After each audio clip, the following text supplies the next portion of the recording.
Alright, we're going to take a look at how to properly mount and balance your DSLR on a Pangshi handheld stabilizer.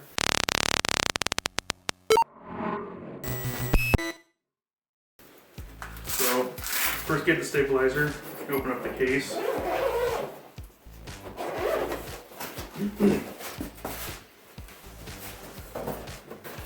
And you'll have your main bar, top head with the quick release mount plate, the sled, a couple of weights on each side, and then you've got some additional extra weights. I'm going to go ahead and take those out.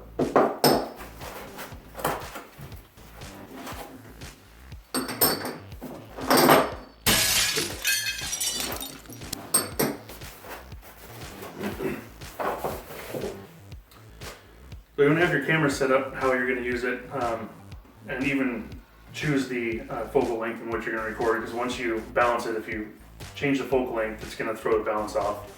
So I'm going to go wide here with my lens at 17mm.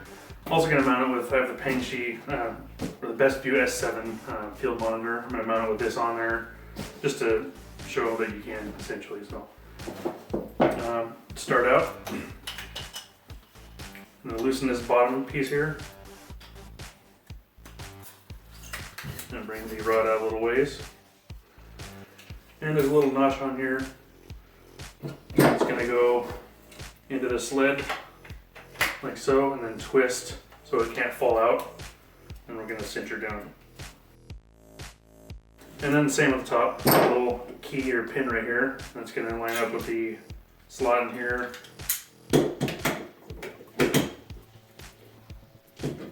And then twist, and then cinch it down.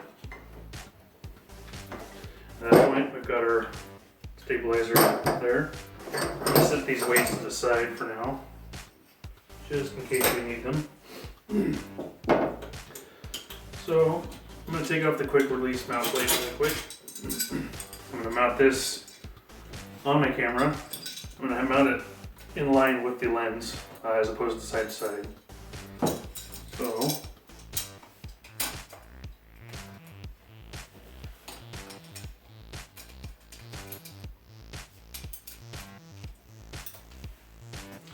make sure it's straight.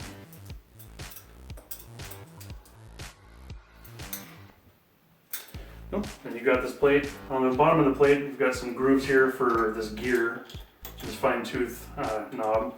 I'm going to line that up in there with the gears, the teeth on the gear side. Bring it forward so it's approximately where, looking right, the center of the balance of the camera is going to be along the rod. And tighten it down.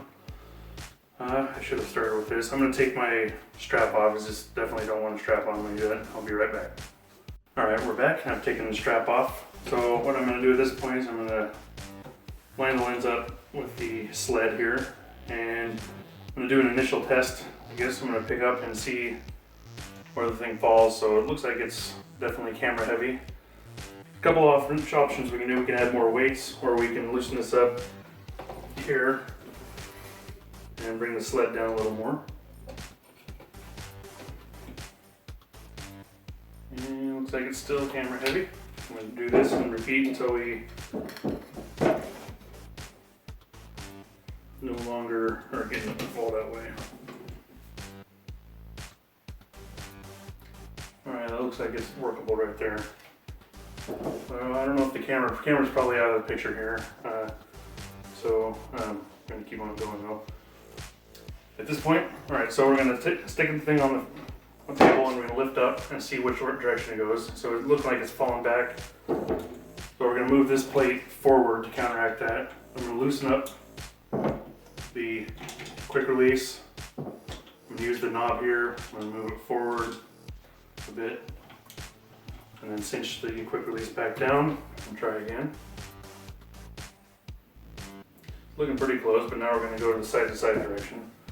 So stick it on the table, lift up, and it's tilting that direction. So I'm going to use the back knob here find to bring it back over to the other direction that offset it. And lift. And still going that direction. I'm going to do a little bit more.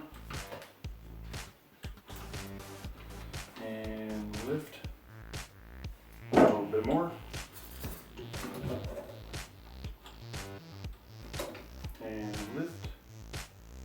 Alright, so it looks like we're still up and on the lens heavy side though, so once again I'm going to loosen and bring back. And this takes a bit sometimes to get it fully dialed in. Up. And that's looking pretty good. The other thing we're going to do is we're going to do the drop test. If you bring it to this position and you let go and let it fall to this position, it should be between 2 to 3 seconds. So I'm going to drop here, 1, 2, that's pretty close already. It might even have it a little bit slower. If we wanted to slow it down a little bit, you can drop the sled down just a tiny bit, cinch it down a little bit. 1001, 1002, and that's pretty good right there. Alright, so when you finally got the thing properly balanced and it's staying even that way and that way, and you can do the test to pull things side by side or side to side and forward and backwards, and it should stay relatively up and down no matter what you do with it. At that point, you know that you've got it balanced and can start your recording.